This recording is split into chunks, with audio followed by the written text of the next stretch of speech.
All right, we're back for another episode of the Tacho Show, and we've got the Datamines here for Legendary Male Alear.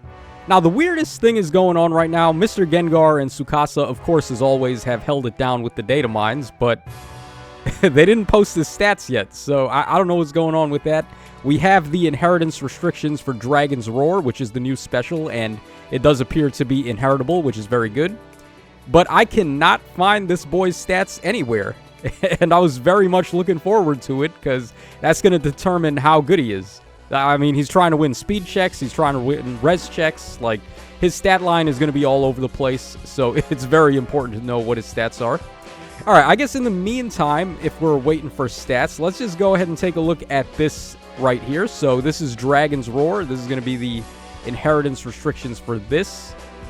Actually, was this screen better than the other one? I'm not too sure. I hate the way Reddit is doing images right now.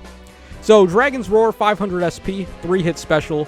You get 40% bonus damage based on res when your special triggers, so it's a little bit worse than Iceberg in terms of damage.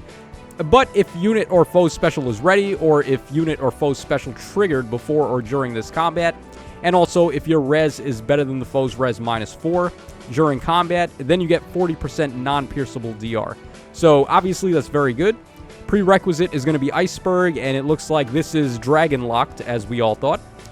No movement restrictions is also pretty good, so everyone is able to use this. All Dragon-type units are going to be able to use this, so that's clearly very juicy. And of course I have this pulled up right here. This is going to be the table of all of the Dragon-type units in the game. I sorted them by res because, of course, this is a res skill. We're going to want to give this to units that have very good res. So what are some options? Who are some units you're going to want to give this to? Now, this skill is very similar in function to Armored Flow, and I guess by extension like Armored Blaze, although Armored Blaze checks defense instead of res. So, Armored Blaze is for melee combat. It only works against enemies that have a range of 1. And Armored Flow works only against enemies that have a range of 2. So, you're only getting your non-pierceable DR in either-or type of matchup. Whereas this is special because you're getting this off in melee and range combat.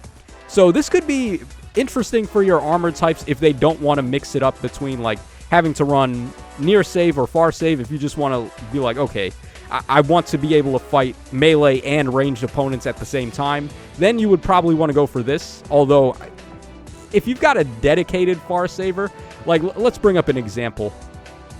Okay, so this Duma here, this Halloween Duma, would be an example of a unit that's only going to be running far save because that is the save effect that is built into his passive C skill here. So he only wants to far save, so Armored Flow is fine. Like, you don't need to worry about changing things up just to give this guy Dragon's Roar, just to, like, get a better matchup in melee combat. I don't think it's going to be worth the fodder.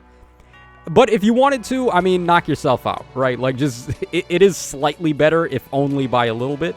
So this is going to be applicable to all of your armored dragons, but I think where this is really going to shine is on the infantry and other dragon types, not just the armored ones, because they don't have an equivalent to Armored Flow or Armored Blaze or anything like that. So let's take a look here. Let's see what we got going on for these dragon types. So for infantry here, we have Rhea leading the pack with the highest base res in the game for dragon types. So base Rhea, or non-fallen Rhea here. So she's infantry type, and she's just got this massive res stat with the super boon. She has 48 over here because this is accounting for dragon flowers. So yeah, of course, Rhea is going to be a solid choice to give this weapon, or give this special to. It's going to play up her res, give her non-pierceable DR, give her some bonus damage with the Iceberg style of effect. And combined with Emblem Marth's Ring to get -1 special trigger, it's going to be very consistent to activate this. So very good choice for the base Rhea. Then we have Bride Tiki. Again, she's an armor type unit, so like I said, she's already got Armored Flow. You don't really need to give her this, but if you want to, it just gives her a little bit of a better matchup in melee combat. The new Armored Myrrh, of course, again, great unit. She comes with Armored Beacon, I believe it was. So that one goes for defense instead of res, but her res is still quite high at 46, so this would work just fine on her as well. All right, we have also the Christmas Fa right there with 46 res, way more than her defense. So yeah, you could get away with it on her. Fallen Rhea, I guess, is another option, although I think the infantry Rhea is probably a little better at this point. All right, Nagi's not too shabby. She does have some cool effects like AoE protection and also effective against colorless. So she's an interesting option to go for with the far save, and she does have a very nice res stat there. Oh, Medius would be an interesting one, right? Yeah, because this guy's not really a far save unit, but you run him a lot on defense teams for that on guard. So, like, giving it to this guy, giving him non-pierceable DR actually makes him a little bit stubborn and harder to get rid of. So that just makes your Kanto control bot a little bit sturdier and harder to deal with. So yeah, I think he'd be a good choice for it. We already brought up this Duma over here. He's pretty much just a far saver only because of his C skill. So you don't really need to give him this skill, but I guess if you wanted to, you could. All right, then we have Witchy Rhea, who is, again, high-res infantry type, so could work on her.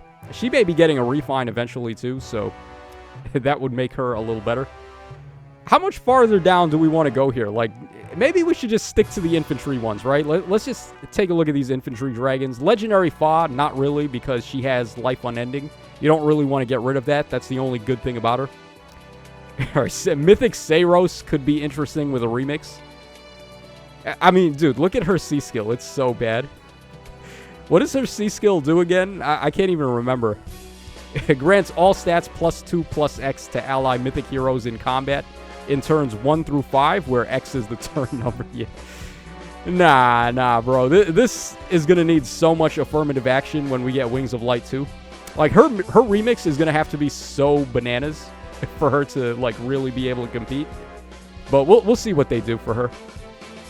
Okay, this Armored Dune there, whatever. We're not going to look at armor types anymore. Okay, Brave Tiki, huh? Yeah, this is a unit that people really wanted to rally behind, really wanted to be good, and then she just wasn't. But, hey, man, giving her non-pierceable DR as a special is going to be pretty effective, right? So, like, and she's also going to get refined next year. Or actually this year, in a couple of months, by... when is it? August? When the Brave Heroes get their refines? So, like, you're tossing a special on her with non-pierceable DR, and then who knows what her weapon refine is going to be. So, yeah, that could definitely work. The New Year Kana's really good.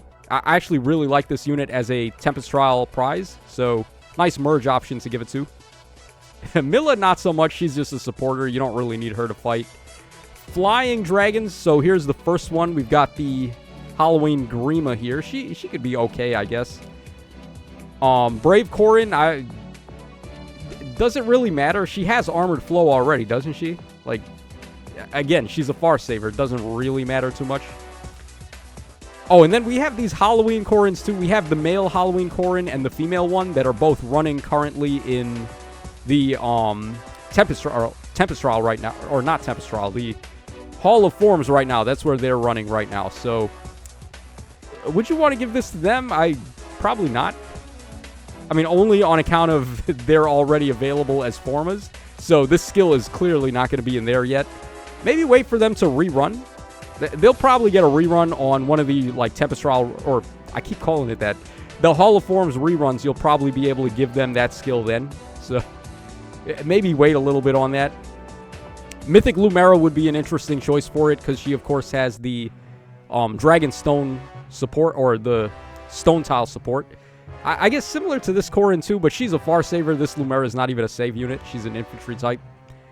So yeah, I don't know if I want to go too much more down on this list. We have Legendary Female Alear, but the thing is, she's already got a special of her own, and that's really the main reason to use her, because it gives allies the damage reduction pierce effect.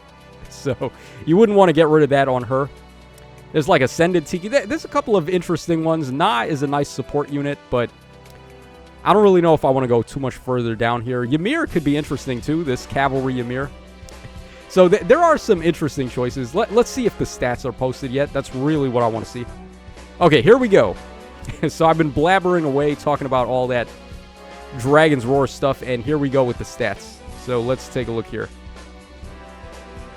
Okay, so Legendary Male Alear. What do we got going on? Let's pull up the calculator as well so we can get his BST.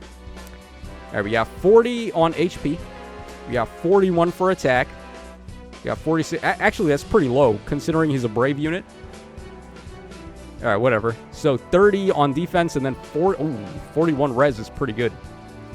So 198 overall. So it seems like he did get the trainee BST increase there. So he's going to jump into the 200 bin. Not that it matters, because he's a legendary hero. He's already going to score higher anyway. So now Boons and Banes. Let's take a look. What do we got for Boons and Banes here? Okay, Super Boon on attack. Very good, of course, for Brave units. Nothing on speed, unfortunately. Nothing on defense, and then nothing on res either. Would have been nice to get plus res, at least. But, okay, sure. So only plus attack. I mean, we'll take it, right? Like, Brave attack unit, of course, we'll definitely take that. Now, my thoughts on this guy. He seems to be a pretty competent unit. He's just like the female Legendary Alear, except instead of giving the support to his allies, he's trying to, like, steal the show all by himself. He's got that miracle effect where he can survive with 1 HP and then come back to life after combat with full health. Obviously, that's going to get hard countered by Fatal Smoke 4. But aside from Fatal Smoke 4, I think he's going to be pretty solid. And it's not like Fatal Smoke 4 is particularly common anyway. There is, of course, Yunaka who has it, and who else has it? Ganoongagap has it too, but I don't really think you're going to have to worry about Fatal Smoke 4 too often when you're running this guy. So at the very least, he's got his Miracle to fall back on. Melt damage is not going to be that threatening to him, because even if they knock his HP really low, like cut him to, I don't know, 30% or like 10% of his HP, as long as he's got more than 1 health left after the melt damage is accounted for, he's still going to be able to proc his Miracle on the enemy's next attack, and then he just counters with his Brave attack, and he's cutting DR in half on his Brave attack. So odds are pretty high he's going to be able to finish off whoever is attacking into him. So units like Gulveg, Yunaka, save for Fatal Smoke 4, like things like that. Units that attack that have a lot of DR on initiation are going to get wrecked by this guy pretty much. And then he's just going to come back to life and be able to do it all over again afterwards. So, pretty good. I think he's okay. I don't think he's a must summon or anything like that. Had he offered some kind of support effect, I think I would have liked him a little bit more, like the female Alear does. But he's not really helping out the rest of your party. He's just trying to steal the show on his own.